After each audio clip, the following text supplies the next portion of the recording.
Welcome everyone to global Parli. आप सभी का आज ग्लोबल पली के इस हाय फंक्शन में हाय। बहुत बहुत स्वागत है। सबसे पहले मैं आपको ग्लोबल पली के इस प्रोजेक्ट के बारे में, इस मिशन मॉडल के बारे में कुछ बताना चाहूंगा। ग्लोबल पली जो है वो ग्लोबल विकास ट्रस्ट नाम की जो संस्था है, मयंक गांधी जी ने जो मयंक गांधी जी इनके फाउंडर है, उसके अंडर का एक सबसे बड़ा प्रोजेक्ट है। सबसे पहले मैं आपको ग्लोबल विकास ट्रस्ट के और प्रोजेक्ट्स का एक ब्रीफ दे दूं एंड देन अपन ग्लोबल पल्ली के बारे में फोकस करेंगे। ग्लोबल विकास ट्रस्ट जो संस्था है, इसके काफी सारे प्रोजेक्ट्स हैं, जैसे नेशन फर्स्ट। नेशन फर्स्ट वो प्रोजेक्ट है जिसके अंदर जो अंडर प्रिविलेज लोग होते हैं, जिन्हें सामाजिक स्वास्थ्य संबंधी जो भी रिसोर्सेस या तो फिर जो भी हेल्थ केयर इनिशिएटिव के लिए उनको जो भी जरूरत होती है, तो वो इस प्रोजेक्ट के माध्यम से हम पूरा करते हैं। दूसरा एक प्रोजेक्ट है माई सुपर वार्ड। एक ऐसा एप्लीकेशन है जो सिटीजनशिप इन गवर्नेंस के मॉडल पे चलता है, जिससे आप ऐप के माध्यम से ही आपको कुछ भी सुविधा है आपके एरिया में, या फिर आपके एरिया में आपको कुछ भी असुविधा हो रही है, तो वो आप डायरेक्ट गवर्नेंस इससे प्रैक्टिस कर सकते हैं।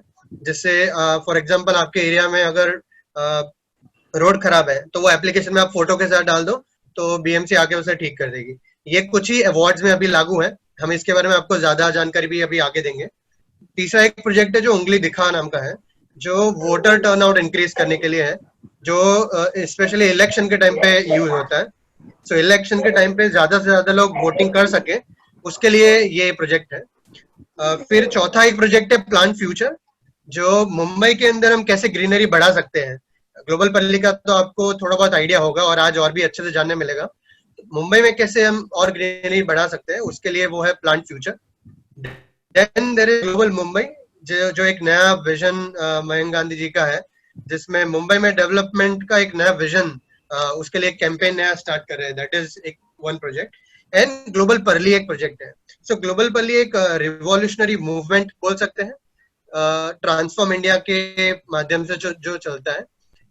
इसमें तीन चीज है। एक तो फार्मर्स का 360 डिग्री डेवलपमेंट, फिर एनवायरनमेंट को हम कैसे बेहतर कर सकते हैं, और फार्मर्स की इकोनॉमी को कैसे हम बढ़ा सकते हैं। इकोनॉमी से मेरा कहना है कि फार्मर्स की जो इनकम है उसमें हम कैसे बढ़ोतरी कर सकते हैं। ये तीन चीजों पे फॉलो करता है।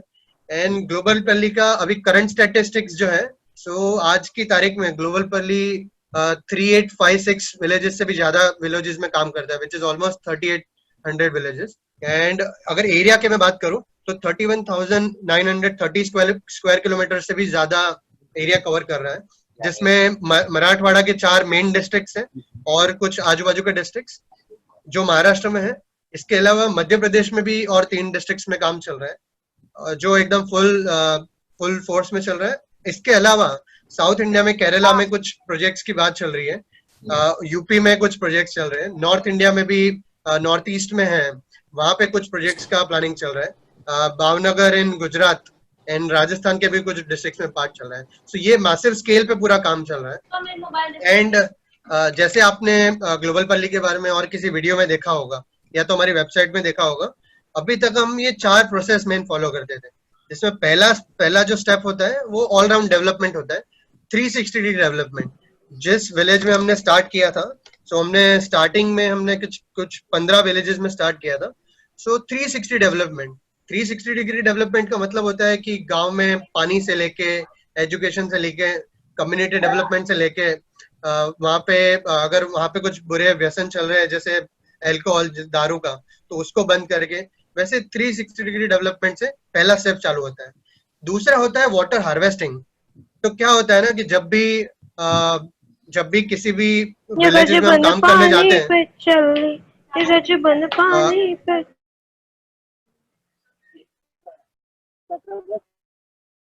विलेजेस में काम करने जाते हैं, तो सबसे पहला चीज जो होता है किसी गांव में, वो होता है पानी। ये जो पानी की जो व्यवस्था है, पानी की जो तकलीफ है, वो दूर करने के लिए वाटर हार्वेस्टिंग का एक स्टेप होता है। उसके बाद आता है mass plantation and increasing farmer income. ये सबसे महत्वपूर्ण स्टेप है जो अभी हम काफी विलेजेस में चल रहा है, एंड इसके भी हम आपको कुछ स्टेटिस्टिक्स शेयर करेंगे। मास प्लांटेशन में ऐसा होता है कि हम जिस भी विलेजेस में प्रोजेक्ट चालू होता है, वहां पे वहां के फार्मर्स को हम ये प्लांट के सैपलिंग्स प्रोवाइड करते हैं जो यूजुअली फ्रूट ट्री प्लांटेशन होते हैं, एंड उसके माध्यम से एक बड़े स्केल पे प्लांटेशन का जो ये मुहिम है वो चलता है, जिसके चलते फार्मर्स की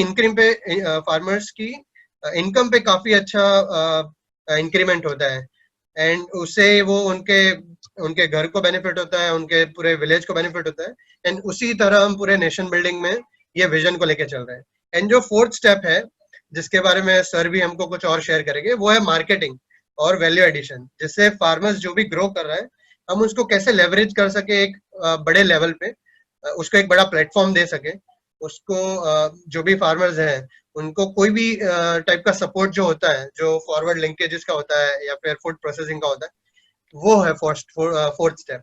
सो ऐसे करके हम हमारे पूरे 4 स्टेप प्रोसेसेस चलाते हैं।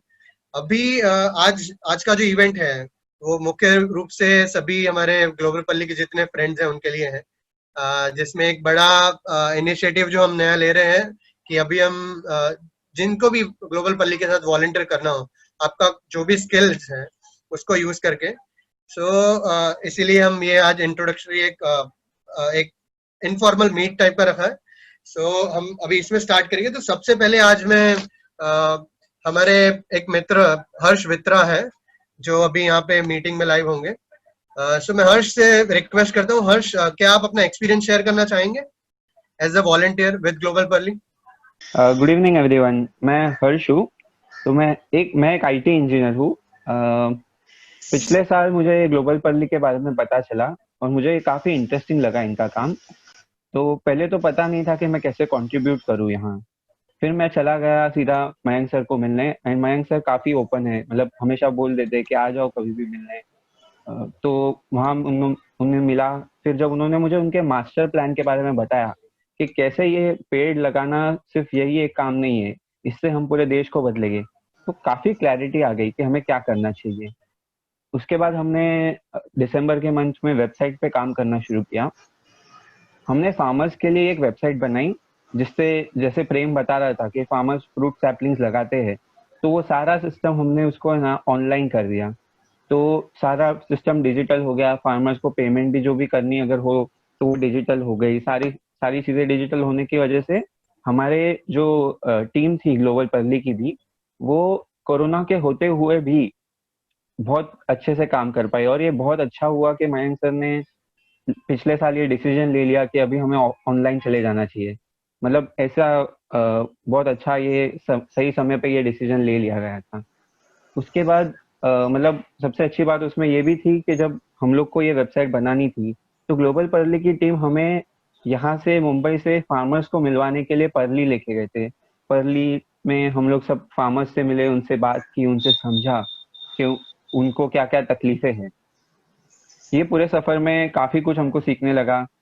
और 8 महीने पहले जो वेबसाइट बनी थी, उसके बाद उस वेबसाइट के जरिए इस साल 20 लाख फ्रूट्स ऑर्डर किए गए, 20 लाख सैपलिंग्स ऑर्डर किए गए। और ये बहुत बहुत बड़ी चीज है। मतलब हमने कभी जिंदगी में सोचा नहीं था कि इस स्केल पे हमको कंट्रीब्यूट करने मिलेगा। मतलब हम तो यहाँ शहर में रहने वाले, हम हमारा जॉब कर रहे थे मामूली सा, बट मयंक सर से मिलने की वजह से आज हम भी देश के कुछ काम आए हैं।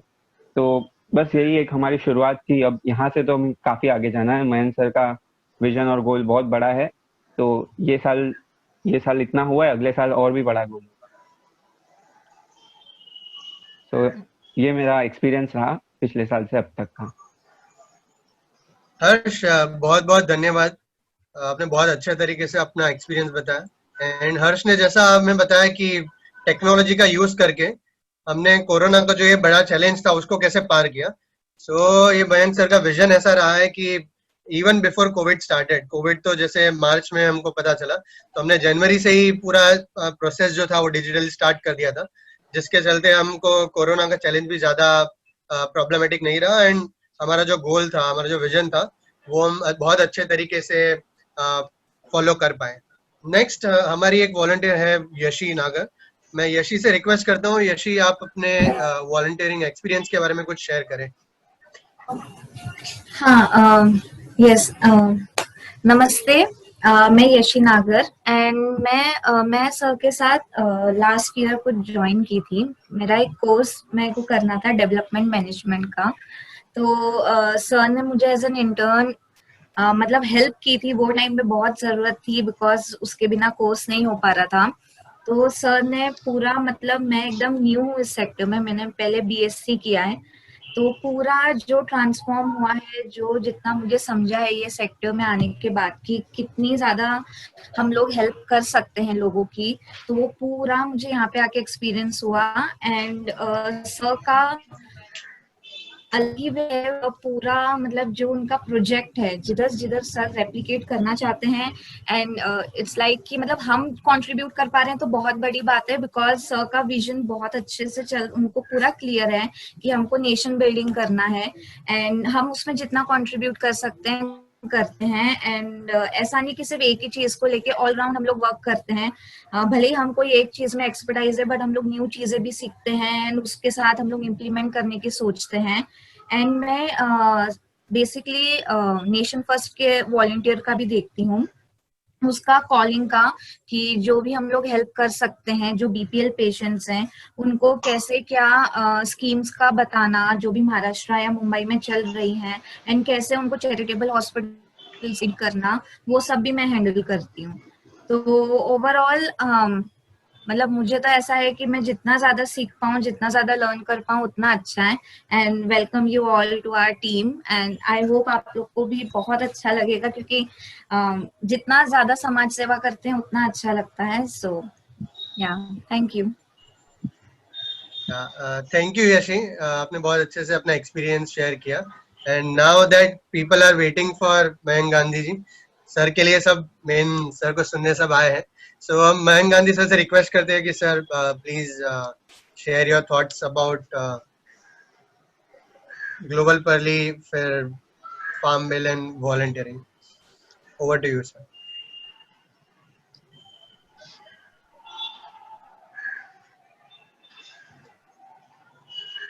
नमस्ते।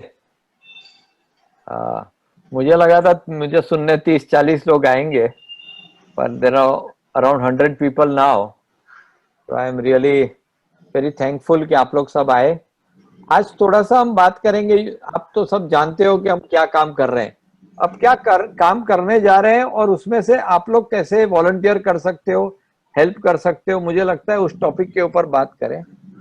लेकिन जो सबसे मेन बात है वो लोग उत्सुकता से सुनना चाहते हैं कि हमारा क्या व्यू है फार्म बिल के ऊपर। तो पहले उसके बारे में बात कर लें। यस यस का यस क्लिक सर, हाँ। Yes yes. तो मुझे लगता है कि फार्म बिल का जो हमें आपको याद होगा कि इंडिया की इकोनॉमी के ऊपर काफी प्रेशर था। 1991 में हमने अपना गोल्ड भी मॉर्गेज कर दिया था, और मजबूरन उस समय मनमोहन सिंह वहां के फाइनेंस मिनिस्टर थे, और लोग कहते हैं वर्ल्ड बैंक के प्रेशर में भी, लेकिन उन्होंने बहुत एक अच्छा स्टेप लिया, और वो स्टेप लिया लिबरलाइजेशन करने का। जो लाइसेंस राज के अंदर जो हमारी पूरी इकोनॉमी थी, वो इकोनॉमी को हमने 91 में खोल दिया। और जो लाइसेंस राज था उसके चलते जो करप्शन था, ये सारा जरा म्यूट पे रख दीजिए ना सबको। प्रेम प्रेम यस सर। Thank you. तो जो लाइसेंस राज का जो सिस्टम था वो पूरा डिसमेंटल हुआ। तो उस समय मुझे याद है कि 7 से 8 भारत बंद डिक्लेयर हुए थे, सारी ऑपोजिशन ने, पार्टीज ने, और वो उन्होंने मीडिया के अंदर भी खूब इसका धमाल किया था कि ये फॉरेन की कंपनीज आएगी, इंटरनेशनल लोग आएंगे और इंडिया की सॉवरेनिटी, इंडिया की स्ट्रेंथ वो सब खत्म कर देंगे। तब हम याद है तो एम्बेसडर ऑफ फिएट में घुमा करते थे। तो लिबरलाइजेशन होने के बाद काफी इस देश को फायदा हुआ है। तो मेरा ये कहना है कि ये जो फार्म बिल जो है is in a way the liberalisation of the agriculture sector. तो पहले बहुत सारे रिस्ट्रिक्शन थे। अगर मैं फार्मर हूँ, मुझे फार्म प्रोड्यूस करता हूँ, तो मुझे एपीएमसी में ही बेचना पड़ता है, मुझे मंडी में ही बेचना पड़ता है, मुझे बहुत सारे परमिशन लेनी पड़ती है। मेरा माल मुझे बेचने के लिए कितनों की परमिशन, और एसेंशियल कमोडिटीज एक्ट के अंदर जब गोडाउन के अंदर रखते हैं तो सडनली गवर्नमेंट अपना डिसीजन चेंज कर देती है, एक्सपोर्ट बंद कर देती है। तो इन अ वे ये बहुत रिस्ट्रिक्टिव प्रैक्टिसेस हो रही थी। आज गवर्नमेंट ने जो फार्म बिल के चलते ये सारा ओपन कर दिया है, तो उससे मुझे लग रहा है कि फार्मर को इनिशियली तो हो सकता है कोई टीथिंग ट्रबल आएंगे, but this is the right thing to do. और उसके चलते बहुत सारे बिजनेसेस आएंगे, टेक्नोलॉजी आएगा, नॉलेज आएगा, और पूरा फार्म सेक्टर ओपन अप हो जाएगा। तो my view is that this is a good thing to do, it was very necessary. मुझे अभी भी याद है कि 2019 के कांग्रेस पार्टी के मैनिफेस्टो में उन्होंने लिखा था कि हम एपीएमसी एक्ट को पूरा डिसमेंटल कर देंगे और हम ओपन कर देंगे, अक्रॉस स्टेट्स बेच सकते हैं। आज जो अपोज कर रहे थे पहले वही को उन्होंने अपने ही मैनिफेस्टो में लिखा है। तो मुझे लगता है कुछ दिन तक प्रोटेस्ट होंगे, कुछ इश्यूज होंगे। मुझे इसमें कोई डाउनसाइड नहीं लगती है, एक ही डाउनसाइड लगती है कि जो छोटे फार्मर है इनको ट्रेडिंग करना, बिजनेस करना, बड़े बड़े जब आएंगे प्लेयर्स आएंगे तो उनके साथ छोटे फार्मर वाले को अपने आप को तुरंत संगठित करना पड़ेगा। They will have to organise themselves into a large unit. At least 20 acres तक का जो जमीन हो जाता है उतना ऑर्गेनाइज कर लेते हैं, then they will be able to deal with that. So this is my honest opinion on the farm bill. I think it is very good. Already after corona we are seeing that it is only the agriculture sector which is doing well, and I feel with this farm bill we will do much better. Agriculture will be leading the this country into the next decade. So this is my view on the farm bill, which I thought I will share with you. If somebody has any questions or any issues on this, please you can ask those questions before we go into aspects of Global Parley and how we intend to utilize Global Parley to become to change this country. तो इसके ऊपर मैं sir एक question मेरी तरफ से है। I would like to ask a question, can I? जी बोलिए।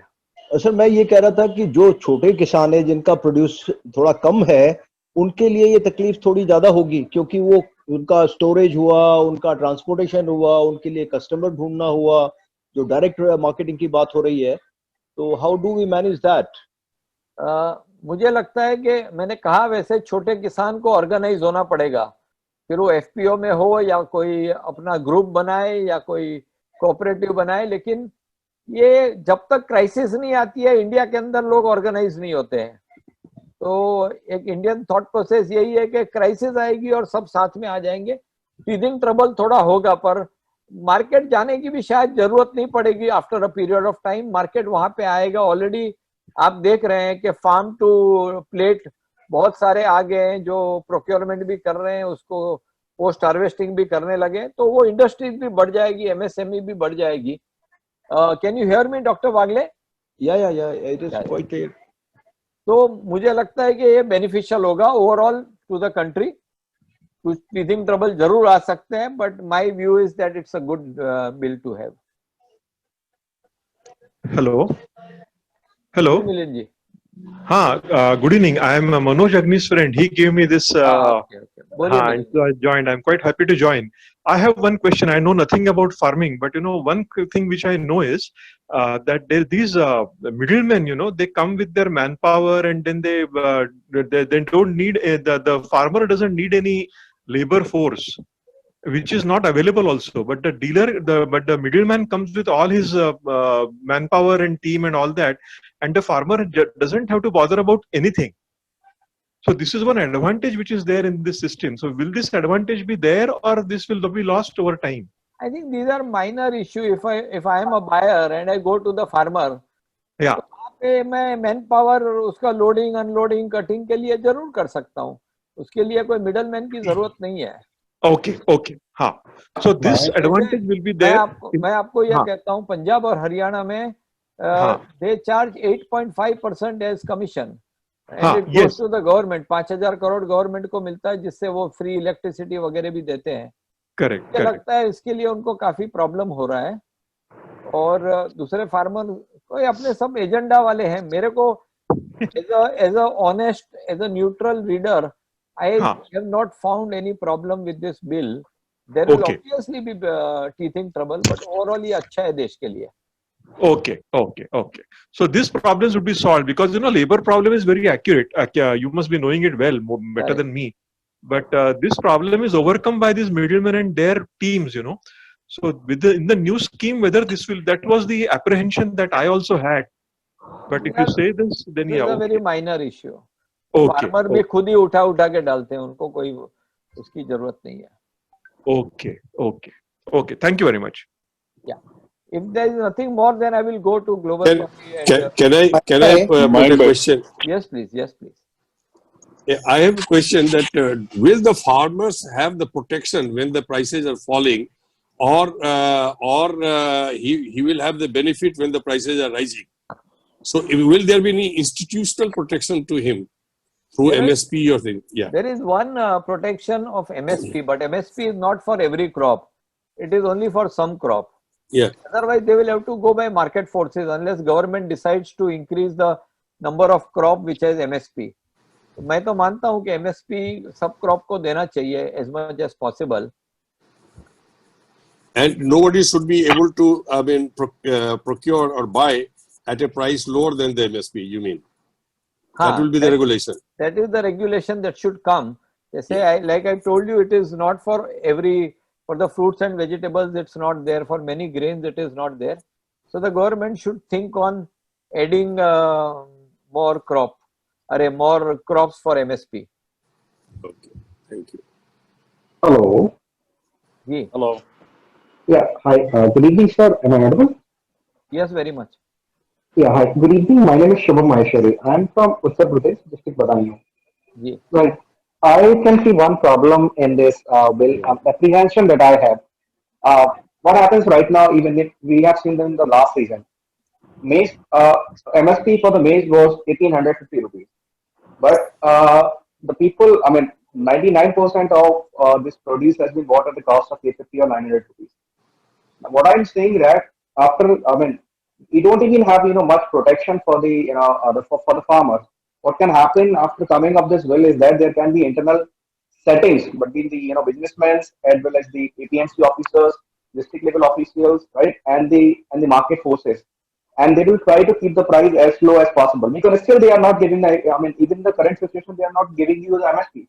Later on, there can be internal settings, and the farmers are going to be at very much disadvantage because of this. Because what they will do, they will buy, the big businessmen will buy every produce at 850 rupees instead of buying at MSP, and later then they can sell them that whole produce to the district officials or to the PMC mandis at the cost of MSP. So they are getting in this process, but for the farmers there is nothing they are getting. No, I agree that in the implementation जो MSP का हो रहा है, उसमें बहुत कुछ leakages हो रहे हैं, उसको स्ट्रेंथन करना पड़ेगा. लेकिन ये बिल जो है, ये बिल तो मुझे लग रहा है कि ठीक है. It will give the farmers many more options. It does not take away the option he already has. No, but problem is that there can be a very much possibility of the internal kind of things, because businessman has so much fund, they can take any officers on this side. That is a big issue. Today they are not there, but tomorrow this can happen. ठीक है, let's look at that later. देखते हैं जी.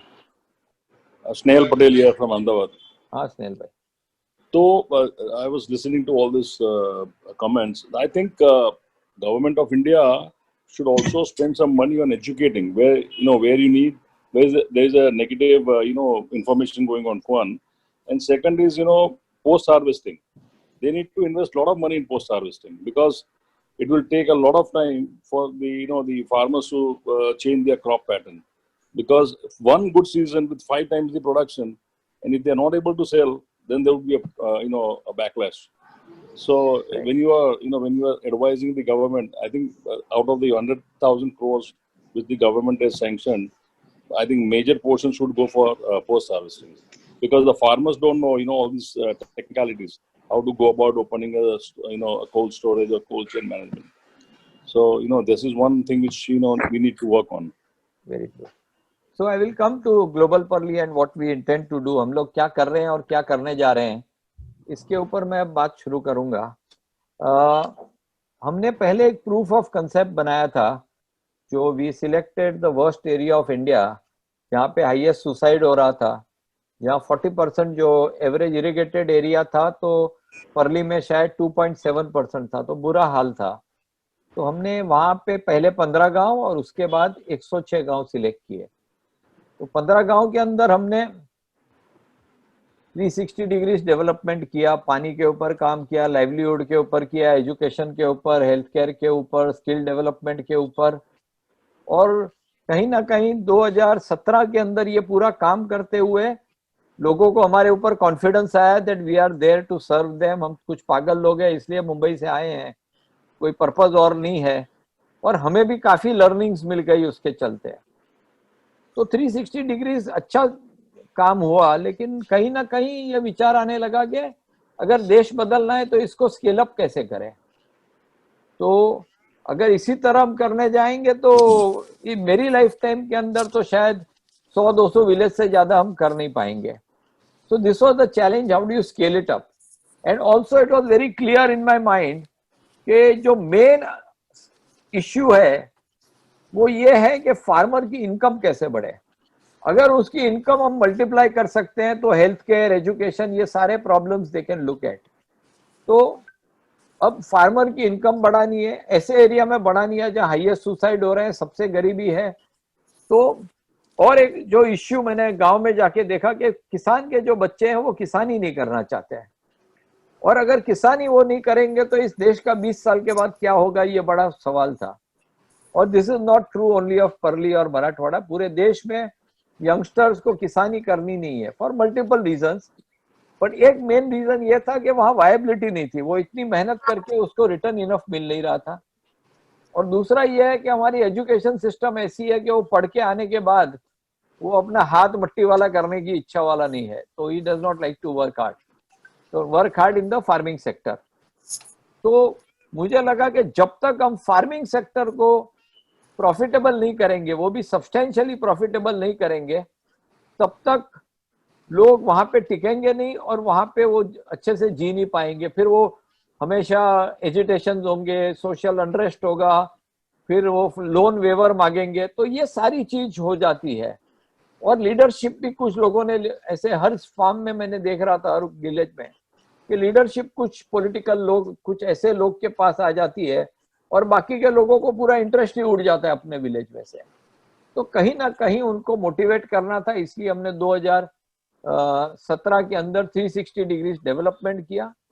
लेकिन फिर farmer income बढ़ाने के लिए हमने ये सोचा, और जिस एरिया में हम काम कर रहे थे उस एरिया के अंदर बिल्कुल भी पानी नहीं था। 8 साल में 5 साल वहां पे दुष्काल था, पानी के लिए हमें टैंकर भेजने पड़ते थे। तो हमने पानी के ऊपर काम किया, और पानी के ऊपर काम करते करते जो लोग जो जुड़ने लगे इसके साथ में, क्योंकि एक बार समझिए, जब मैं आपको एक एग्जांपल दे रहा हूं, इस देश के जो बड़े बड़े चेंजेस आए हैं उसके अंदर movement has played a very big role. तो जब इंडिपेंडेंस का मूवमेंट आया गांधी जी का, उसके बाद इमरजेंसी के विरुद्ध का मूवमेंट आया, फिर मंदिर का आया, मंडल का आया, और अभी अन्ना का मूवमेंट आया। तो ये सारे movements have been successful in changing the hegemony. जो चला रहा था देश या चला रहे थे उसको चेंज करके और कोई लाया। बट जो आए उन्होंने, उनके पास अपना मैप नहीं था, उनको बिल्डिंग तोड़ने का तो डायरेक्शन था, लेकिन नया प्लान कैसे बनेगा, नया बिल्डिंग कैसे बनेगा, तो ये कंस्ट्रक्टिव एजेंडा नहीं होने के कारण मुझे लगता है कि इस देश में बड़े नुकसान हुए। तो मूवमेंट से सक्सेस होने के बाद we did not get any real transformation. तो कंस्ट्रक्टिव मूवमेंट करना मुझे लगा ज्यादा इंपॉर्टेंट है rather than the confrontational movement. पहले मैं, आपको याद है, मैं इंडिया अगेंस्ट करप्शन और आप में कन्फ्रंटेशनल पॉलिटिक्स कर रहा था। अब मुझे लगा कि डेवलपमेंट पॉलिटिक्स करने से ज्यादा फायदा होगा और उसको मूवमेंट के स्वरूप में देना चाहिए। तो मैं एक पॉइंट बताता हूँ कहाँ पे ये जो कैंपेन था वो मूवमेंट बन गया। मैं रेवली गांव के अंदर में एक स्पीच दे रहा था, और तब वहां का एक कोई आदमी था, वो मेरे ऊपर जोर से बोल रहा था, और मंदिर के अंदर मैं स्पीच दे रहा था। तो मैं थोड़ा इरिटेट हो गया और मैंने कहा कि आप दारू पी के मंदिर में मत आया कीजिए। वो मीटिंग के बाद मुझे लगा ये बोलना नहीं चाहिए था, क्योंकि वो किसका भाई है, किसका चाचा है, उसको पब्लिकली इंसल्ट करना ठीक नहीं है।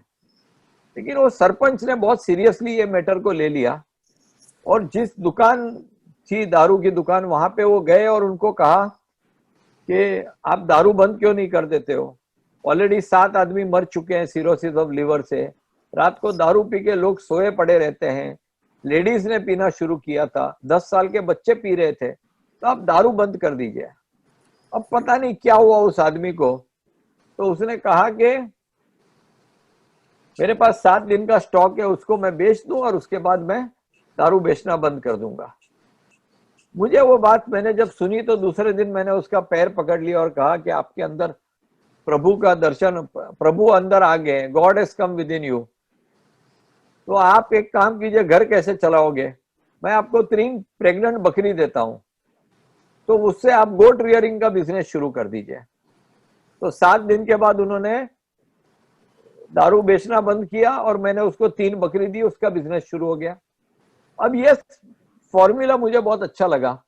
फिर पुलिस को बुला के मैं सारे गांव में सारी दारू की दुकान पे रेड मारता था, लोग दौड़ चले जाते थे, लेकिन उनकी वाइफ के पैर पकड़ के मैं बोलता था कि जब तक मैं हूं रेड तो चलते रहेगी, आप कितने दिन ऐसी जिंदगी जियोगे, आप दारू बेचना बंद करो, मैं आपको बकरी देता हूं। ऐसे करते करते हमने 1 महीने के अंदर 15 गांव में दारू टोटली बंद कर दिया। लेकिन उसका जो दूसरा इम्पैक्ट हुआ वो ये हुआ कि वहां की जो लेडीज है, जो कभी भी बाहर नहीं आती थी, ये समझिए कि मूवमेंट करने के लिए 2 चीज जरूरी है, एक म्यूजिक और एक लेडीज। ये 2 नहीं होगा तो मूवमेंट नहीं होता है, कोई कैंपेन प्रोजेक्ट हो सकता है। तो वहां सारी वुमन फिर हमारे साथ जुड़ गई, और रोज रात को मशाल लेके वो वुमन और बच्चे निकलते थे, दारूबंदी झालीच पाइजे, और इस तरह से मंदिर के बाहर भी मंजीरा लेके बैठ गई। और जो लेडीज जो कभी बाहर नहीं निकलती थी उसने शुरू कर दिया, और तब से मूवमेंट शुरू हो गया। अभी आप चलेंगे परली, और मैं को चाहूंगा ये कोरोना खत्म होने के बाद आप सब लोग आए तो परली में आप देखिए किस तरह से पूरा मूवमेंट बन गया। और ये कंस्ट्रक्टिव मूवमेंट है, ये डिस्ट्रक्टिव कन्फ्रंटेशनल मूवमेंट नहीं है। तो एक पहली बार कोशिश कर रहे हैं हम देश में कि इस तरह से एक बहुत ही डेवलपमेंट एजेंडा लेके कंस्ट्रक्टिव मूवमेंट करें, जिससे लाखों लोगों की लाइफ बदल सके। तो आपने सुना होगा कि पहले जो कॉटन और सोया लगाते थे, हाँ मैं पानी की बात कर रहा था, 2018 में फिर गांव के लोगों को हमने एक मूवमेंट करके शुरू कर दिया था, और 400, 500, 1000, 1200 इस तरह से लोग सुबह निकल पड़ते थे। 45 डेज तक वो सब हथियार लेके और श्रमदान करके उन्होंने काफी कुछ नदी बनाई, तालाब बनाए। तो टोटली 70 किलोमीटर्स हमने वहां पे एक नदी बनाई, साथ में उसके ट्रिब्यूटरीज बनाए, 162 तालाब बनाए, 62 डैम्स बनाए। इस तरह से जो पानी जो दौड़ जाता था, मीनिंग दौड़ते हुए पानी को हमने चलना सिखाया, चलते हुए पानी को रुकना सिखाया, और रुके हुए पानी को हमने परकोलेट करवाया। और पानी के इतने सारे काम किए कि 222 करोड़ लीटर हमने पानी वहां पे स्टोर किया। क्योंकि पानी जो है ये एक सोर्स है जीने का, लेकिन अगर ग्रो करना है तो हमारी इनकम बढ़ाना बहुत आवश्यक था। तो हमने फार्मर्स को कन्विंस किया कि आप जो क्रॉप लगा रहे हो उसमें अभी 10 से 20 हजार रुपया पर एकड़ की इनकम है। तो अगर आप अपना क्रॉप चेंज करेंगे, फ्रूट के क्रॉप्स लगाएंगे, तो आपको काफी इनकम बढ़ जाएगी। तो जब हम किसानों को मिले, हमने उनको कन्विंस किया, तो हमने टोटली 2019 लास्ट ईयर में 12 लाख पेड़ लगाए, 11.87 लाख पेड़ लगाए, अलग अलग पेड़ लगाए, आम लगाया, नींबू लगाया, सीताफल लगाया, ड्रमस्टिक लगाया, ऐसे पपाया लगाया, ऐसे बहुत सारे टाइप के पेड़ लगाए। और जबकि कुछ जो पौधे हैं वो 2-2.5 साल के बाद फल देंगे, लेकिन पपाया और ड्रमस्टिक का फल 7 महीने के अंदर आ जाता है। तो आप समझिए कि जो फल लगाना ये कोई नई बात नहीं है, बहुत किसान फल लगाते हैं। लेकिन उसके अंदर हमने 3 गैप देखे। पहला गैप ये है कि जो फल का पौधा है ये अगर अच्छी क्वालिटी का नहीं है तो आपको फल भी ठीक नहीं मिलेगा, क्वांटिटी भी नहीं मिलेगी। तो हमने पूरे इंडिया के अंदर नर्सरीज में जाके बेस्ट सोर्सिंग किया, और वो सोर्सिंग जो था उसके चलते हम लोग उनको पौधे लाके दिए, और किसान अपने पौधे का पैसा देता था, हम उसमें कुछ सब्सिडी देते थे। पहले साल तो हमने पर एकड़ का पानी का भी कुछ पैसा दिया, लेकिन ओवरऑल किसान अपनी लड़ाई खुद लड़ने लगा। और बाकी के जो क्रॉप्स हैं 2-2.5 साल में होते हैं, लेकिन पपाया जो था ये जल्दी होने लगा, उसको हम बेचने लगे। तो जो पहला चीज ये था कि हमने क्रॉपिंग पैटर्न चेंज किया और अच्छे पौधे दिए। दूसरा जो था वो पारंपरिक ट्रेडिशनल फॉर्म ऑफ फार्मिंग जो था उसमें हमने मॉडर्न टेक्नोलॉजी इन्फ्यूज कर दिया। बहुत सारा नए नए मॉडल्स लेके आए जिसके चलते उनका प्रोडक्टिविटी भी अच्छा हुआ और उसका पैटर्न ऑफ ग्रोथ भी अच्छा हुआ। तो वहाँ के जो एग्रोनॉमिस्ट थे, वहाँ के जो एग्रो इंडस्ट्रीज के थे, एग्रो यूनिवर्सिटीज के थे, केवीके के साथ हमने पार्टनरशिप की और उन्होंने सॉरी उनके साथ मिलके हम बहुत सारा टेक्नोलॉजी लेके आए। और तीसरा जो सबसे इंपॉर्टेंट बात हुआ वो ये हुआ कि पहले 2 एकड़, 1.5 एकड़, 3 एकड़ में जो फल लगे थे उनको मार्केट करना बहुत मुश्किल हो रहा था, क्योंकि दूर तक जाते थे, छोटी सी क्वांटिटी, उसको ट्रांसपोर्टेशन भी महंगा पड़ता था, और जो बायर था वो बायर को भी इतना इंटरेस्ट नहीं रहता था ये छोटी क्वांटिटी लेके आए। लेकिन फर्स्ट ईयर में हमने 1,36,000 पपाया के फल लगाए। तो उसके चलते क्या हुआ कि देश भर के जो व्यापारी थे पपाया के, उनको पता चला यहाँ पे इतना ट्रकलोड माल है, तो ये सारे दिल्ली से, एनसीआर से, कलकत्ता से, मैसूर से, ये सारे व्यापारी वहां आ गए और उसने बहुत अच्छा प्राइस लेके माल खरीदा। तो हम समझ गए कि हमें मार्केट जाने की जरूरत नहीं, हम मार्केट यहीं क्रिएट कर सकते हैं, क्योंकि हमने क्लस्टर के अंदर बहुत सारे पेड़ लगाए। मैं तुरंत अभी इसको आगे के बाद भी बात करता हूं, पहले इसको कर लेते हैं। तो इस तरह से ये मॉडल बहुत अच्छा चला। तो हमें लगा ये एक प्रूफ ऑफ कंसेप्ट था कि हम बात कर रहे थे, हम ये इस तरह से करने से फायदा देश को होगा, पर वो बात करने से होता नहीं है, करके दिखाना पड़ता है। इसलिए फिर ये 106 गांव के अंदर हमने 12 लाख ट्रीज गए साल और 20 लाख ट्रीज कोरोना होने के बावजूद इस साल हमारी टीम ने लगवाए। तो 3.2 मिलियन फ्रूट ट्रीज लगाए और इसका रिजल्ट बहुत अच्छा आ गया। अब Marathwada pearly was only a model, उससे पूरा देश को रेप्लिकेट करना है, स्केल अप करना है। तो इस साल हमने शुरू कर दिया है स्केल अप करना। ऑलरेडी मध्य प्रदेश में हम काम कर रहे हैं और नेक्स्ट ईयर उसको मल्टीप्लाई करने वाले हैं। और तमिलनाडु, मेघालय, आसाम, यूपी, रत्नागिरी, गुजरात, ये सारी जगह के ऊपर हमारी बात चल रही है कि इसको यही मॉडल को क्या हम लेके जा सकते हैं क्या। तो जो 10,000 कमा रहा था वो 2.5-3 लाख रुपया कमाने लगा मिनिमम, तो 25 गुना 30 गुना इनकम हो गई। तो ये मॉडल को अगर हम पूरे देश में ले जाते हैं तो उसका क्या इम्पैक्ट होगा वो मैं अभी आपको बताता हूं। तो हमने ये स्केल अप करने लगे। अब ये हमारा काम नहीं है कि पूरे देश को हम बदल सके जस्ट एज इंडिविजुअल्स या एज अ ग्रुप। हम ये सोचते हैं कि ये देश की पॉलिसी बदलनी चाहिए। अगर देश हॉर्टिकल्चर पॉलिसी ऐसी बनाए जिससे ऐसी इनकम बढ़ सकते, तो उससे लाखों किसानों का फायदा होगा, सबकी इनकम 2 लाख रुपया कम से कम बढ़ जाएगी और जीडीपी भी इंडिया की बढ़ सकती है। तो इस पार्ट के ऊपर अभी हमने काम करना शुरू कर दिया है। तो मैंने कहा वैसे हम लोग कर रहे हैं। तो मैं देख रहा था कि 3.22% जो है जमीन वो इंडिया की फ्रूट प्लांटेशन के अंडर है और विश्व में 10% 12% ऐसा है। और इंडिया का प्रोडक्टिविटी जो है वो 11.4 टन्स पर हेक्टर है, जबकि अमेरिका का 23.3 टन्स पर हेक्टर है। तो इसकी प्रोडक्टिविटी भी बढ़ानी है और एरिया अंडर फ्रूट प्लांटेशन भी बढ़ाना है। ये 2 इंपॉर्टेंट चीज हैं। तो कुछ दिन पहले मैं पीएमओ में गया था, वहां पे मैं मिल लिए। फिर नरेंद्र तोमर जी जो एग्रीकल्चर मिनिस्टर थे उनके साथ मेरी बात हो गई है। एग्रीकल्चर सेक्रेटरी संजय अग्रवाल के साथ, आईसीआर के साथ बात हुई है। मध्य प्रदेश और गुजरात गवर्नमेंट से मेरी बात चल रही है। तो इस तरह से थर्ड एस्पेक्ट वो है कि इसको इंस्टीट्यूशनलाइज कर लें और उसके अंदर हम उसको मॉडल तैयार करें। ये पूरा इंडिया अगर बन सकता है तो मुझे लगता है कि ये देश का जीडीपी बढ़ा देगा। और जैसे 3 इसके मेन इम्पैक्ट आएंगे। पहला तो अगर 20 गुना इनकम बढ़ती है तो फार्मर की लाइफ, उसकी फैमिली, उसकी कम्युनिटी, इसका विलेज, ये सब प्रॉस्परस हो सकता है। दूसरा, ये एग्री सेक्टर बढ़ाने से, क्लस्टर के अंदर बढ़ाने से वहां पे आपके एमएसएमईज आ जाएंगे, छोटी इंडस्ट्री आ जाएगी, पैक हाउस आ जाएंगे, कोल्ड स्टोरेज आ जाएगा, सप्लाई चेन आ जाएगा, प्रोसेसिंग प्लांट्स आ जाएंगे, उसको एक्सपोर्ट किया तो फॉरेन एक्सचेंज आ जाएगा और मैंने कहा वैसे उसकी जीडीपी बढ़ सकती है। और तीसरा जो मोस्ट इंपॉर्टेंट है, जो मेरे लिए भी एक पर्सनल एस्पेक्ट है, कि आज जो क्लाइमेट क्राइसिस हमारे सामने आ रही है, IPCC Indian international panel for climate change ने कहा है कि 2 से 2.5 डिग्री टेम्परेचर बढ़ने वाला है। तो ये सब को फाइट करना अगर कोई तरीका है, बेस्ट और इजीएस्ट तरीका, वो है mass plantation of trees. Mass plantation of trees करने से आपका ऑक्सीजन ज्यादा आएगा, उसका टेम्परेचर रिड्यूस होगा और ग्रीनरी मानसून को अट्रैक्ट करेगी, उसका टॉप सॉइल को रूट्स पकड़ लेगा, रूट्स नीचे तक पानी ले जाएगा, पत्ते गिरने से बायोमास बढ़ जाएगा।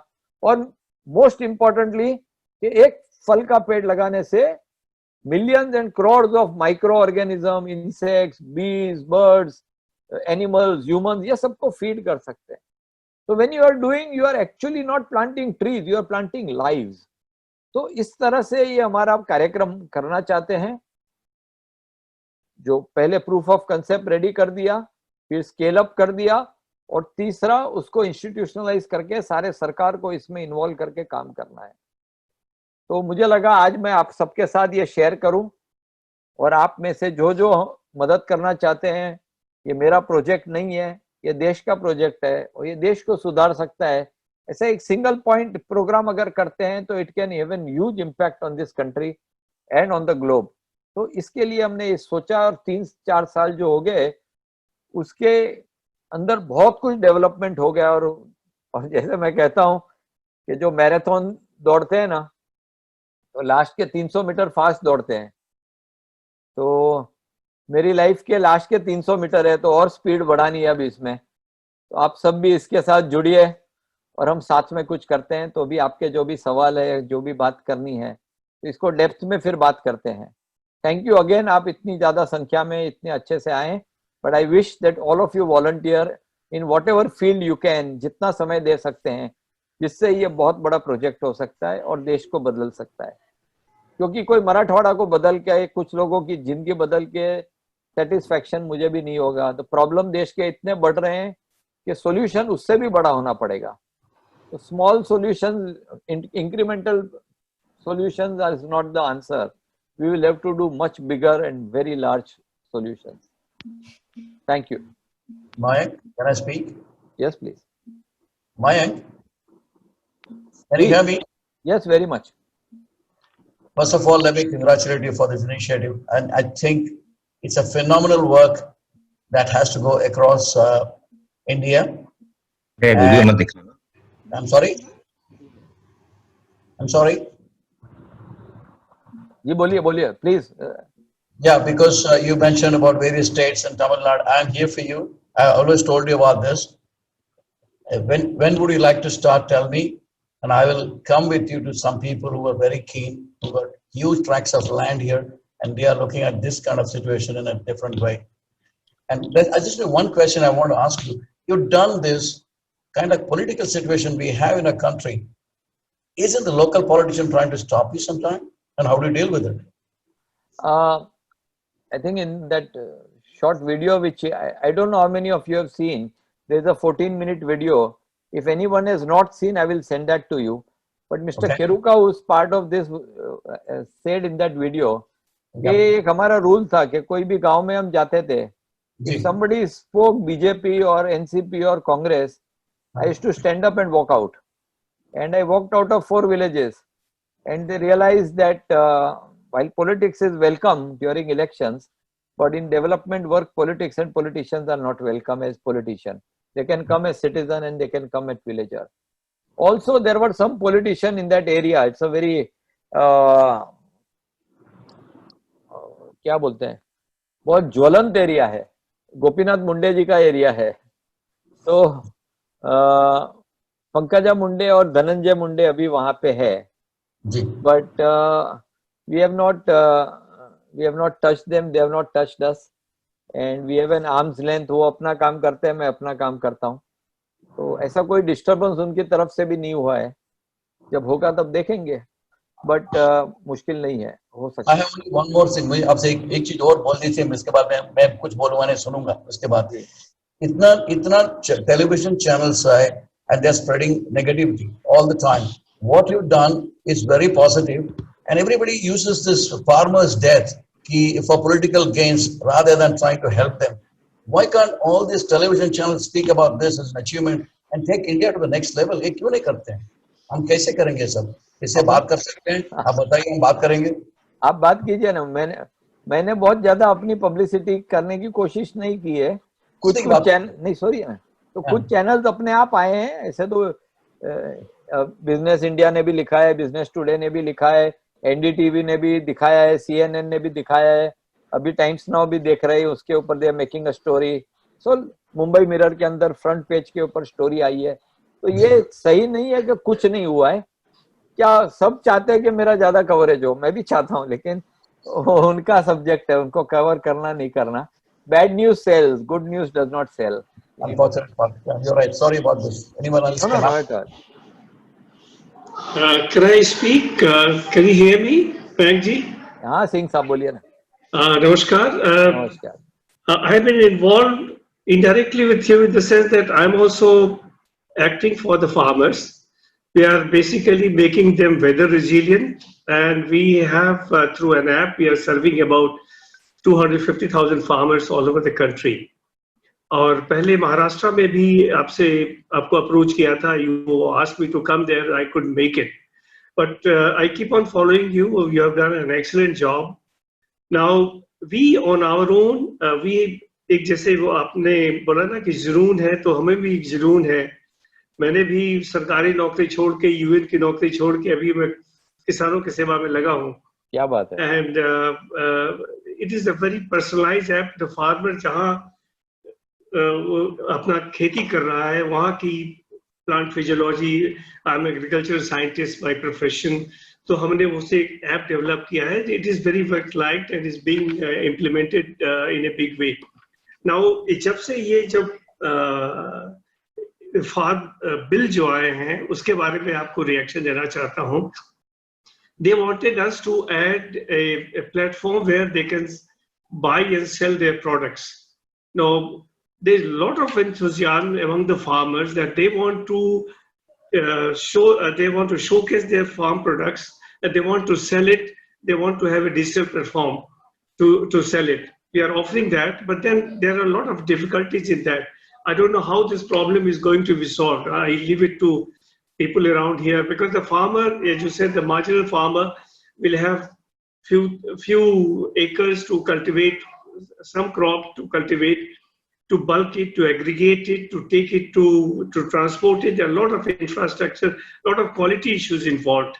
So how we are going to solve this? This is a major challenge that I am facing. I have to tell this to farmer how to do this.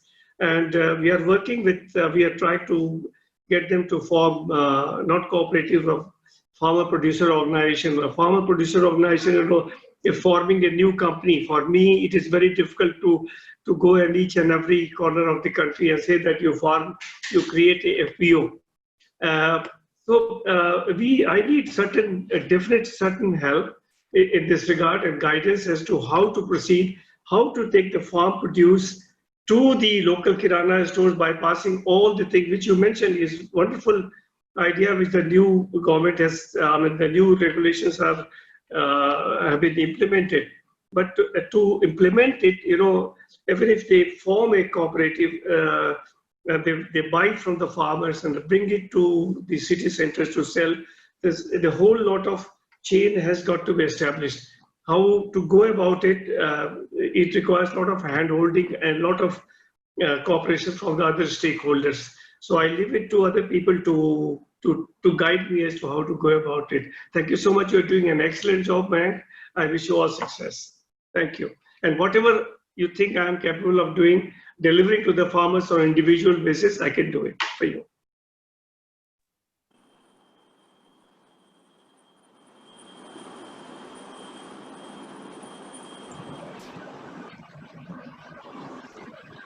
Sir, you are muted.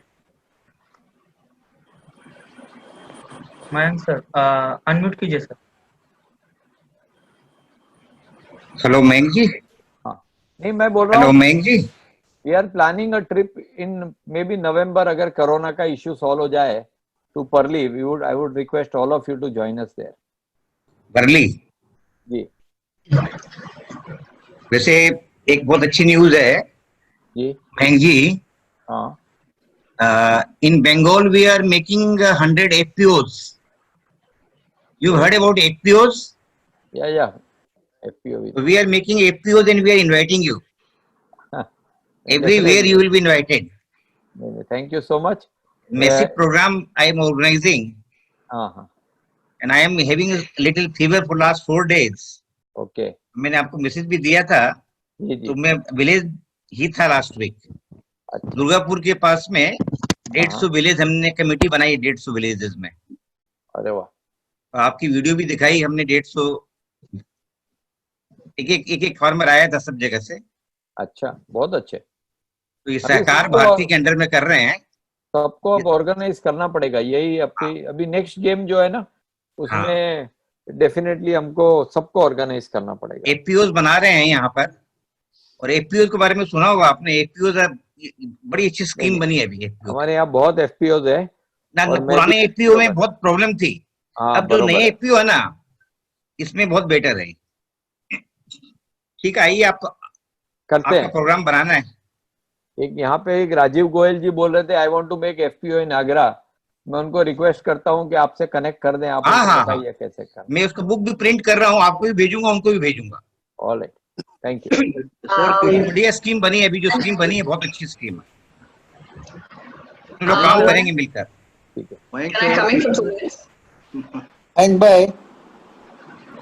Mayank bhai, is Kishan Agarwal here? I would like to say a few words over here. एक second Kishan ji. Sir मैं ये कह रहा था कि ये जो आपने बेड़ा उठाया है, ये बेड़ा कोई गवर्नमेंटल या अदर एजेंसी से तो कभी होना ही नहीं था जिंदगी भर.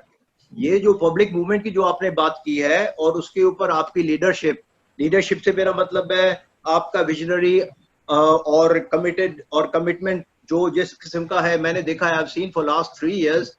3 years you have brought a huge change and I'm so impressed. I want to get I'm casually involved, but I want to get fully involved with this policies of yours. And these movements only can be led when determined and very dedicated people are there. Say if a job like this, a government agencies had done it, like Adani people are also trying to do it. But such cases are at the government level and it never produces the kind of result or kind of thinking what somebody has in mind. And you are also making the country healthy. I mean, all the people would be eating fruits. So that's a better idea of making people healthy. And we reduce around people going for dirty foods. आप polite हो रहे हो. आप बोलना ये चाहते हो तुम पागल हो तो मैं मान लेता हूँ मैं पागल हूँ. अच्छा, आप में प्रेम या श्रेय, can you please conduct the meeting. 2-3 जन साथ में बोलना चाहते हैं, जरा एक रखे रखो ना. Yes, sir. So let me take this first question. Vishwanath तोड़कर जी हैं. नहीं क्वेश्चन आप मत पूछिए, पूछने दीजिए. लेकिन एक बोल रहा है तो बाकी को म्यूट कर दीजिए. ओके. Let us do. शायद बेला कुछ बोलना चाहती है और आनंद जी कुछ बोलना चाहते हैं. Okay. Let us go one by one. Can I come in, Mayank? Yeah, sure. Yeah. So, I just wanted to talk about, I'll just take 2 minutes. I'll talk about my experience when we started off with the water movement in Parli, and then we accompanied you. Couple of things that I noticed out there was that the level of education which was being imparted in the schools has been really not that great, and they don't have access to better teachers and stuff like that. And then we came up with the solution of introducing e-learning kits out there, which really proved to be so good that I'm now wanting to work more on the field of education. We saw that the women out there are very, very motivated. They are very ambitious, be it the food, the pickles, the papads, whatever you call it. So we could probably invite those kind of industries where women can flourish out there as well. So these are the two things that I noticed.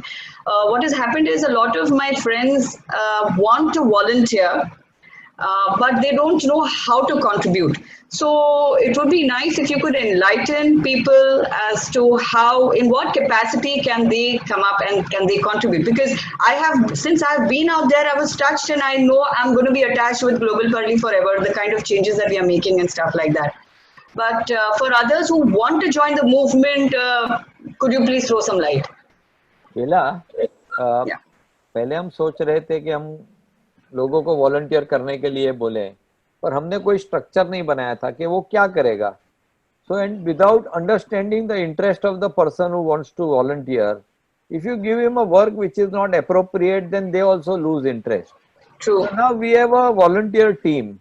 You please give their phone numbers. Our team will call them, understand what are their inclination, how much time they can give, and based on that, volunteering work can be given.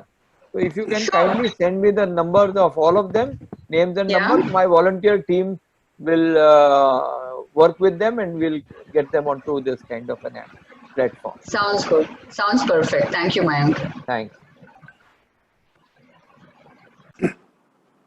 Can I speak now, Mayank bhai? Anand ji, boliye na.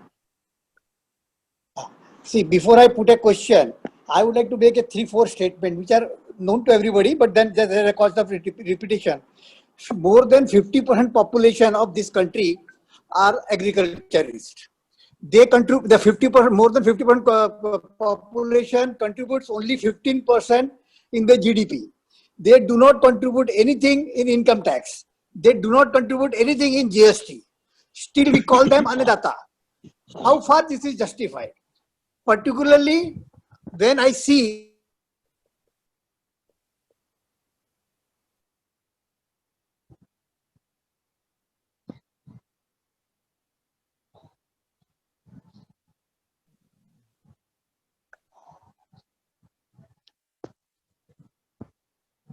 Hello, शायद उनका आवाज cut गया है. Can somebody else take on as soon as he gets connected? We'll take that. हाँ, आ गया. I'm again here. हाँ. So how do we increase their contribution in GDP, and how do we increase the productivity per hectare? Because that is the bottom line question. How do we answer this? As compared to any other country, our productivity on the agriculture is very, very low. Right. So इसमें first question मैं आपका लूंगा कि हमको उनसे income tax लेना चाहिए, यही कह रहे हैं ना आप? Yes, yes. So if there is an income, why not income tax? Yes, yes, please. So I think 98% of the farmer वो इनकम टैक्स के लिमिट के नीचे कमा रहे हैं. 1-2% फार्मर होंगे जो अपने इनकम टैक्स लिमिट के ऊपर कमा रहे हैं, तो उनसे लेना चाहिए, उसमें मुझे कोई इश्यू नहीं है. बट ये बहुत माइनर आंसर है. वो सारे एक्साइज दे रहे हैं, सेल टैक्स दे रहे हैं, जीएसटी दे रहे हैं, सब कुछ दे रहे हैं, खाली एक इनकम टैक्स नहीं दे पा रहे, वो भी कुछ परसेंट है. So don't think that farmers don't pay tax. They don't pay income tax. All other taxes they are paying, all indirect taxes they are paying.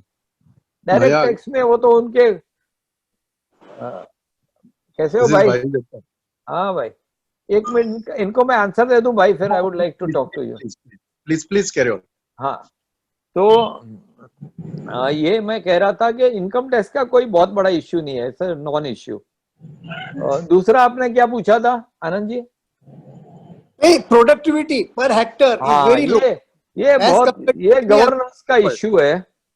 आप वहां पे एग्रीकल्चर एजुकेशन भी देखते हैं, फिर उसको जो जिस प्रकार से गाइडेंस केवीके के साथ मैं बात कर रहा हूँ, तो केवीके बने हुए कृषि विज्ञान केंद्र फार्मर को गाइड करने, लेकिन वो बिल्कुल भी काम नहीं कर रहे हैं.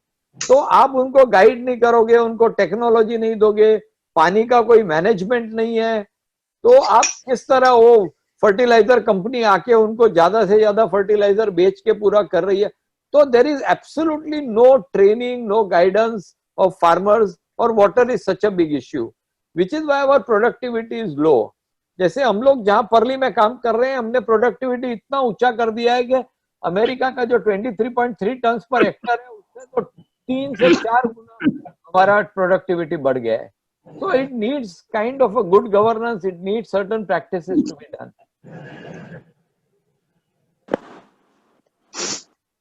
Thank you. Thank you, Anand ji. Thank you. Can we have Bhai Jagtap sir to please ask their question? No, just I wanted to congratulate Mayank Gandhi. We are being very close friends. I'll call it as a buddies, because I've seen him working in Mumbai. I've seen him working on housing projects in particular, because today, if you look at any government for that matter, whether it is my government or this government, everybody talk about, affordable housing, but they talk a lot, but nobody has a, roadmap how to reach up to that goal. But this gentleman was having. We tried together, but could not succeed. But I'm really happy to see Mayank back in action. If I don't exaggerate the name, the Gandhi name itself is there in his Mayank's name, so that makes a difference. We have seen, because at least our two generations, pre-independence and post-independence, we have seen how this country has been, developed, how his country has been, so far developing any sector for that matter. I overheard something just when I entered in the discussion. किसी ने ये कहा कि इन्हें farmers को अन्नदाता क्यों कहें। जस्ट मेरा एक ये मेरा एक सोच है, मैं बता रहा हूँ कि एक तो इस देश का 87% फार्मर जो है, उसकी लैंड होल्डिंग एक हेक्टेयर से कम है, एक हेक्टेयर से कम है। तो in spite of the fact कि हमारे आजादी के बाद 1947 के बाद जो एक अकाल पड़ा था, उसमें भूखमरी की वजह से 6 लाख लोग सिर्फ बंगाल में मरे थे, बाकी तो बहुत सारी जगह मरे थे। मैं जानता हूँ, जब मैं बचपन में मैं स्टूडेंट था, उस वक्त अमेरिका से मिलो करके जो लाल गेहूं आता था, वो हम खाते थे, क्योंकि वो सब मिलता था। तो आज अगर हमारे पास 2 साल तक ये देश पूरा खा सकता है, इतना अनाज अगर है, तो ये इन्होंने उगाया है। इसलिए इन्हें हम लोग कहते हैं कि इन्हें, जब हम किसान कहते हैं, जब अन्नदाता कहते हैं, तो इसलिए कहा जाता है। तो मयंक, आपका ये जो आपने जो एक बीड़ा उठाया है, मुझे पता है कि how dedicated you are when you take up something as a task, and you have not only taken up this task, but you have successfully handled it for last 2-3 years. I have been watching carefully. मैंने वो सारा area में जा चुका हूँ, वहाँ आप जानते भी हो पॉलिटिकल हूँ, पर फिर भी पॉलिटिकल हूँ doesn't mean मेरा बेल जो है वो थैंक यू भाई। सिर्फ आपको मैं एक चीज कहना चाहता था कि अभी गांव में काम करता हूँ। हेलो, हाँ भाई, भाई can you hear me? Yeah go ahead. Can everyone hear me ना? तो मैं भाई ये कहना चाहता हूँ कि जीवन के कुछ साल मैंने मुंबई को रीडेवलपमेंट के लिए बहुत कुछ सोचा था, बहुत कुछ वर्क किया था, वर्ल्ड के बेस्ट प्लेयर्स को लेके आए थे। तो मैंने ये सोचा है कि अगले महीने में मैं ग्लोबल मुंबई करके एक कैंपेन लॉन्च करना चाहता हूं कि मुंबई को कैसे बनाया जाए। और आपको भी बहुत इंटरेस्ट पड़ेगा, आनंद जी आपको भी बहुत इंटरेस्ट पड़ेगा, लेकिन मुंबई के बारे में लोगों ने सोचना ही बंद कर दिया कि इसमें कुछ हो सकता है। मुझे लगता है मुंबई में बहुत कुछ हो सकता है, और मैं उसका कैंपेन और प्लान को अनवेल करने वाला हूँ नेक्स्ट। जगताप साहब लीडरशिप लेंगे तो कुछ होगा। लीडरशिप तो मालूम नहीं, लेकिन मैं डेफिनेटली मुंबई के लिए बहुत कुछ सोचा हुआ है। बहुत, आपको तो याद है कि हमने पूरा मुंबई को नया बनाने के लिए बहुत काम किया था, तो उसको हम हाँ आगे बिल्कुल लेके जाएंगे। अब हम आपके साथ है मयंक, पहले भी हम आपके साथ थे इस मामले में, क्योंकि हम आपके साथ हैं। आप बताइए हमारा रोल जो भी होगा, और अगर आप रोल भी नहीं बताओगे तो हम आपके साथ हैं। चलिए, थैंक यू सो मच। और एनीबॉडी वांट्स? हेलो हेलो, नमस्ते, मेरा नाम प्रीति है। सर, आपने कुछ समय पहले बताया था कि आपसे हम कनेक्ट हो सकते हैं, वॉलंटियरिंग कर सकते हैं। उसके पहले वाला पार्ट मेरा थोड़ा नेटवर्क कनेक्शन की वजह से मिस हुआ, तो कैसे हम आपसे कनेक्ट कर सकते हैं, आप बता पाओगे? देखिए ना प्रीति जी, एकदम ही मेरे पास कोई ऐसा आंसर नहीं है कि फट करके मैं आपको दे दूं, क्योंकि आपकी क्या रुचि है, आपको किस चीज में इंटरेस्ट है, आपको कितना समय है, तो ये सब चीज ना जानने के बिना कुछ आंसर देना ठीक नहीं है। तो मेरी एक टीम है जो आपको फोन करेगी। आप अगर अपना नंबर शेयर करते हैं ना, तो वो फोन करेंगे। They will look at what you are interested, what are your skill sets, how much time you can give, और फिर वो हिसाब से डिजाइन करेंगे आपका वॉलंटियरिंग का कि किस तरह करें जिससे वो पॉसिबल हो सकता है। तो आई वुड रिक्वेस्ट यू कि प्राइवेट में प्रेम या कोई प्रीति जी को मैसेज डाल के जरा उनका नंबर ले लें, फिर उनसे बात कर लें। Yeshi, you can do that also. Yes, thank you sir, thank you. नमस्कार सर, मेरा एक सवाल था जी। हाँ नमस्कार सर। सर, जैसा आपने कहा कि किसान के बच्चे किसानी नहीं करना चाहते हैं, तो ये प्रॉब्लम अभी सर देश में बहुत लार्ज लेवल पे दिख रही है। सर, बहुत सारा अनयूटिलाइज फार्म लैंड, हम लोग भी ट्रैवल करते रहते हैं, हमने भी देखा है कि खरीफ रबी दोनों सीजन चले जाते हैं। जो लैंड आउटपुट दे सकती है वो बहुत सारा फार्म लैंड सर अनयूटिलाइज चला जाता है, भले उसकी परसेंटेज 5% हो, 6% हो। तो क्या ऐसा कोई मैकेनिज्म आइडेंटिफाई किया है हम लोगों ने जिससे उस लैंड को भी समावेश कर सके, जो लार्ज लेवल पे एग्रीकल्चरल आउटपुट में वो भी भागीदारी, वो जमीन भी बन सके? क्योंकि जो बच्चे शहरों में आ गए सर, वो वापस किसानी करना नहीं जाना चाहते। बिल्कुल, ये आपने जो बताया ये एकदम सही प्रॉब्लम है। मेरे पास उसका आंसर नहीं है। मैं तो एक एनजीओ हूँ, लेकिन ये गवर्नमेंट को डेफिनेटली इसका कुछ लीजिंग का स्ट्रक्चर, उसके कोई टर्म्स कंडीशंस ऐसा करना चाहिए, क्योंकि आजू बाजू के लोग, दूसरे भी लोग आके वो लीज करके उसको प्रोडक्टिव बना सके। नहीं तो इस देश में 5-7% भी आप बोलते हो, that means a lot of land, तो उसको डेफिनेटली यूटिलाइज होना चाहिए। पर सर, ऑलरेडी जरूरत से ज्यादा लोग फार्मिंग में लगे हुए हैं ना। आपको ऐसा लगता है? तो जरूरत नहीं है तो वो क्यों रहेंगे वहां पर? आपके पास कोई और काम है क्या? हाँ, नहीं, वो बेचारे जो बाहर आ रहे हैं, अपने विलेज से शहरों की तरफ आ रहे हैं, वो कोई दूसरे कामों के लिए आ रहे हैं ना, कंस्ट्रक्शन है या और कोई सर्विस। आप ये आनंद जी ये बताइए कि मुंबई या दूसरे शहर का कोई नियोजन ही नहीं किया है, कोई रेंटल हाउसिंग नहीं है, कुछ नहीं, बेचारे आते हैं। कोई स्लम लॉर्ड जो होता है जिसने टाई अप किया है पुलिस और बीएमसी के साथ, वो इलीगल पूरा स्लम बनाया हुआ है, उसमें जाके रहते हैं, उसमें भाड़ा भी देते हैं, उसमें टॉयलेट यूज करने का पैसा देते हैं, पानी का देते हैं, बिजली का देते हैं। इतनी गंदी गटर के जैसी जिंदगी उनकी बना दी है, क्योंकि सिटी ने कोई प्लानिंग ही नहीं किया है। तो उनको और लोगों को यहाँ ले आएंगे जिसके कोई अरेंजमेंट नहीं है, तो क्या करेंगे लोग आके? तो हमें तो एक ऑलराउंड डेवलपमेंट करना चाहिए। गांव के लोग गांव में काम करें, शहर के लोग शहर में काम करें। एक मिनिमम माइग्रेशन होना चाहिए, वो भी एस्पिरेशनल होना चाहिए कि भाई मैं कुछ आगे करना, शहर में जाके करना है, उतना ही करना चाहिए। उसे पूरा गांव को अगर शहर में ले आओगे तो खत्म हो जाएगा शहर। मयंक सर, आप जो जिक्र कर रहे हैं कि सारा ओवरऑल डेवलपमेंट होना चाहिए, तो अभी कंडीशन ऐसी है, किसी लड़के को मैं जानता हूँ, गांव में अपनी खेती बेच के वो शहर में आया, उसने एमबीए किया, मेरे फैक्ट्री में वो आया, एक आईएसओ कंपनी है हमारी, उसका ऑडिट के लिए आया, कहता है सर मेरे को यहाँ 15-16 हजार रुपए की तनख्वाह है। एक एमबीए लड़का जिसने गांव से खेती छोड़ के, उसके फादर ने उसको पैसे दिए, पूना में पढ़ा, और यहाँ आने के बाद में यहाँ गिरो तो कुआं, वहां गिरो तो खाई। तो आपका जो कंक्लूजन है कि ओवरऑल डेवलपमेंट से ही बात बनेगी, बिल्कुल सच है। उसके अलावा तो कोई रास्ता नहीं है, क्योंकि बॉम्बे में आना, रहना और यहाँ लोड करना, उसका भी कोई खास मतलब नहीं है।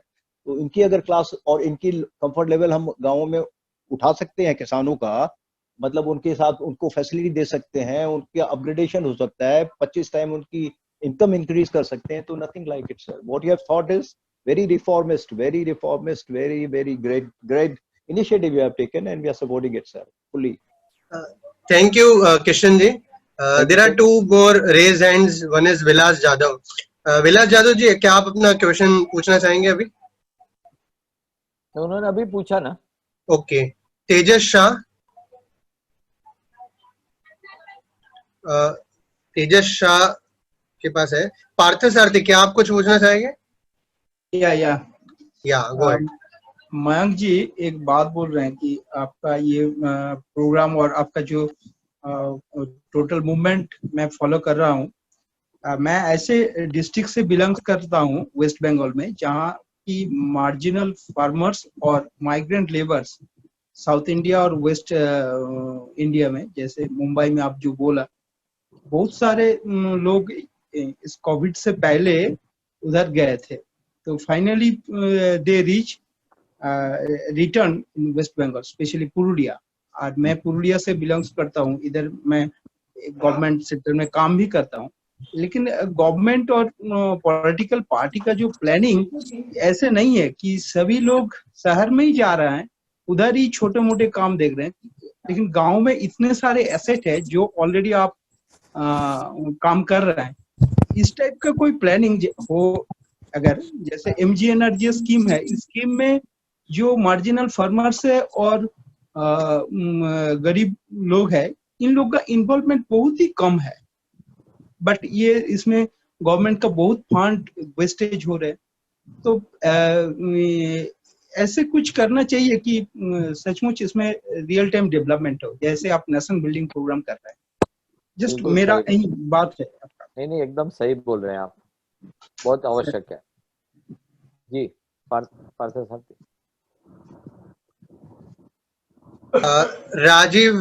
राजेश शाह जी, आपका क्वेश्चन अगर कुछ हो तो प्लीज. नमस्कार मयंक जी. नमस्कार, केम छो राजेश भाई? मैं बहुत अच्छा हूँ. आपसे पर्सनली इंटरेक्शन होता है, मिलते हैं. आपका जो सोच है वो एकदम सही है, और मैं उसको इंडोर्स इसलिए इस तरह से करना चाहता हूँ कि जैसे आपने बोले कि गांव में अगर तरक्की आएगी तो गांव का आदमी अगर पैसा कमाएगा तो पैसा खर्चा भी करेगा, और वो जो इकोनॉमी है वहाँ पर दूसरे जो है लाइट बिजनेस भी आएंगे, रिटेल आएगा, दूसरा आएगा. सो ये मूवमेंट्स जो है, गांव का पैसा गांव के आजू बाजू में, गांव के डिस्ट्रिक्ट प्लेस में यूज होगा, और ये 360 डिग्री डेवलपमेंट या GDP का ग्रोथ जो है वो गांव का गांव में होगा. उनको शहर में आके यहाँ पर एक जिसको बोलते हैं चैलेंजिंग जिंदगी जीतने की क्या जरूर है. अगर गांव में खुशहाली है, वहां पर फ्रेश एयर है, इंजॉयमेंट है, और आज इंटरनेट की वजह से सब कुछ मिलता है. हमको कोई शहर में कुछ एक्स्ट्रा कुछ मिलता है जो गांव में नहीं मिलता है, ऐसा कुछ रहा ही नहीं है, ऐसा मेरा मानना है. और मैं आपको बहुत बहुत बधाई देता हूं कि आप जो मिशन लेके चले हो, हम आपके साथ में हैं.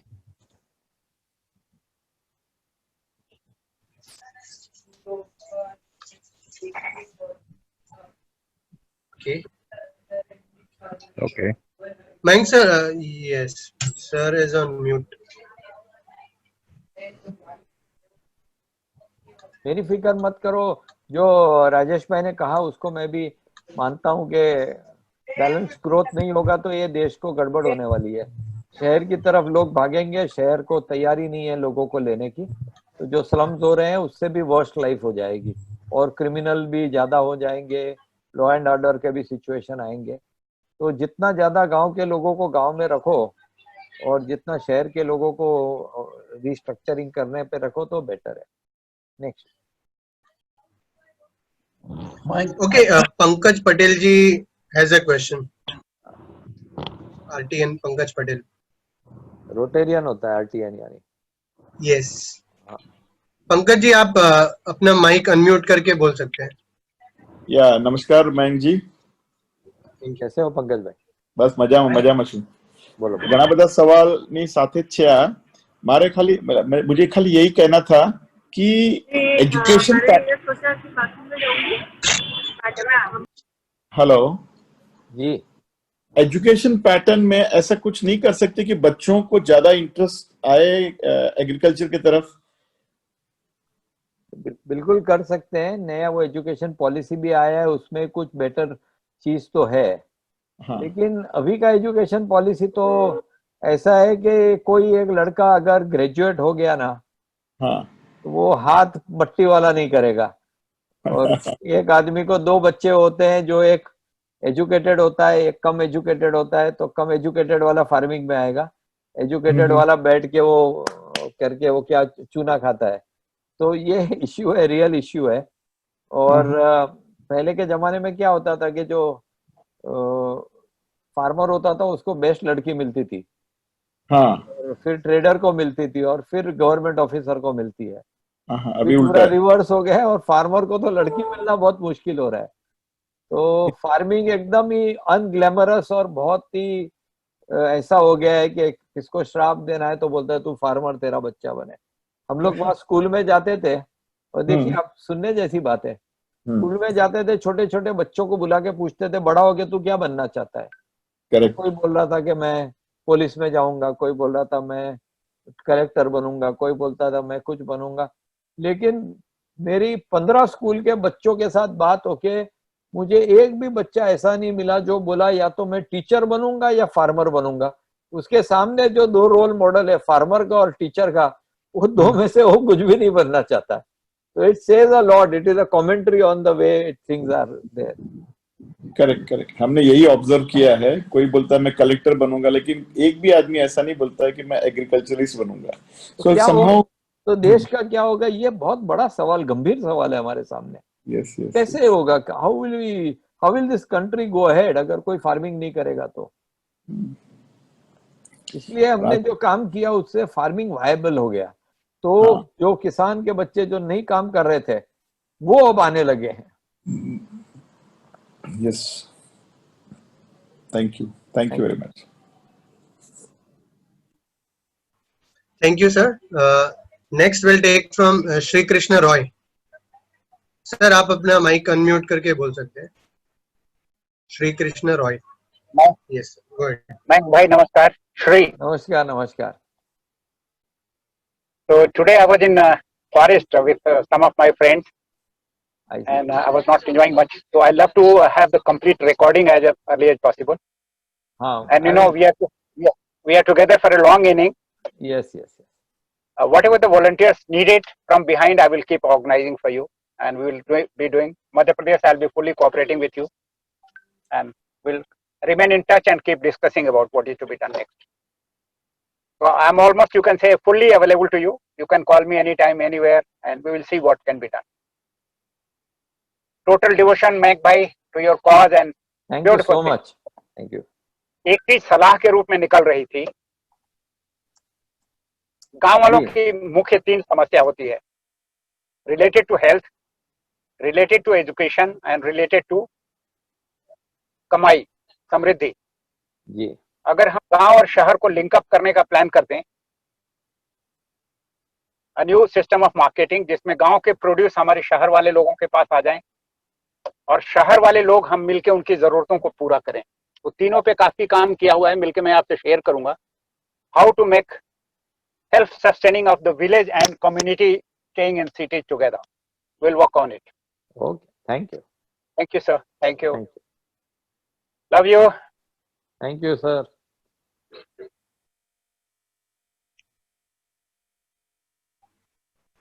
Okay. Did you hear what I said? Prem, I just wanted to request के yes sir, 1 घंटा 22 मिनट हो गई है, 7:30 बजे हम बंद कर देंगे।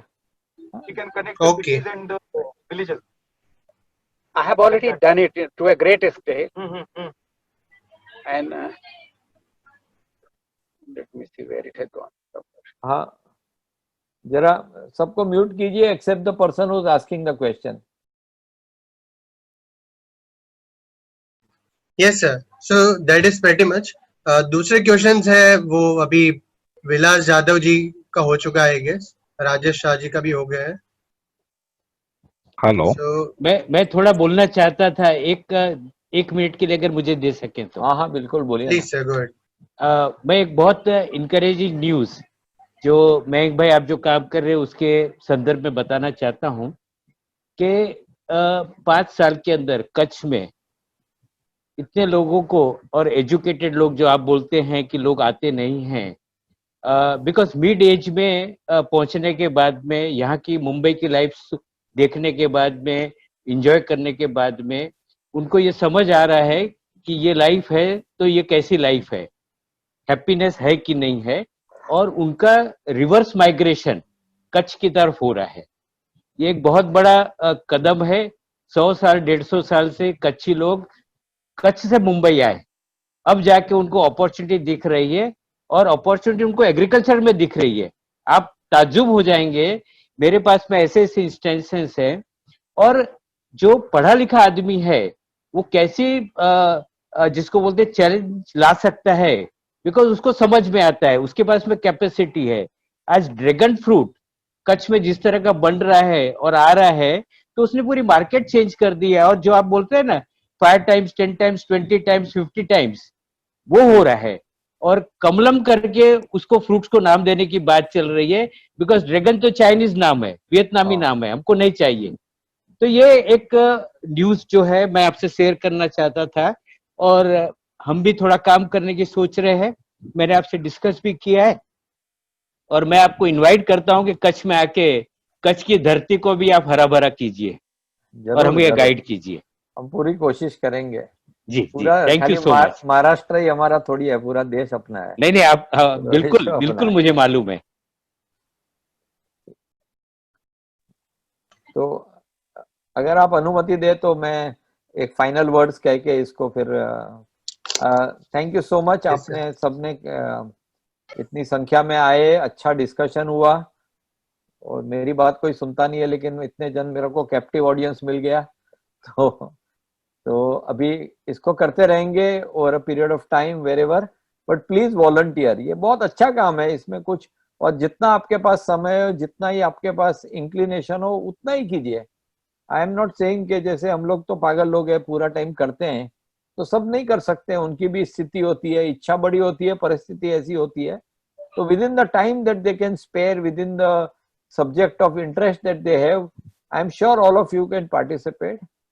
Together we will make this country great. जय हिंद। मैं कुछ कहना चाहूंगी एंड करने से पहले। बहुत हम क्या कर रहे हैं और हम कैसे बढ़ रहे हैं ये तो हमने बताया, पर अगर आपको एज अ वॉलंटियर हमारे साथ ज्वाइन करना हो तो हमने चैट बॉक्स में हमारा नंबर और ईमेल आईडी शेयर किया है। इसकी एक प्रोसेस है वॉलंटियर की कि हमारे प्रतिनिधि आपको कॉल करेंगे और एक फॉर्म भरा जाएगा, या फिर आप हमारे वेबसाइट पे जाके भी फॉर्म भर सकते हैं। वो फॉर्म भरने के बाद विद इन 24 आवर्स आपको एक वॉलंटियर किट आएगा, उसमें सारे चीजें लिखे रहेगी। आपको जो काम दिया गया है उसके बारे में भी जानकारी दी जाएगी, और फिर आप डायरेक्टली जो कांटेक्ट पर्सन आपको दिया गया है उनके साथ कांटेक्ट करके काम को शुरू कर सकते हैं।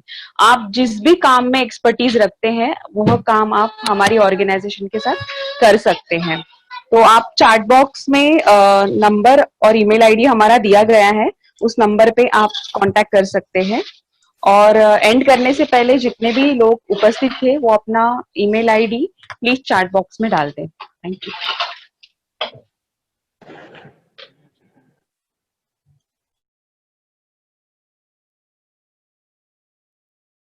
Thank you, Shweta ma'am.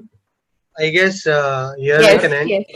Yes, can end. मैं कुछ बोल सकता हूँ last one point. Yes. Okay, Sir, yes, I go ahead, sir. I just want to say food for soul.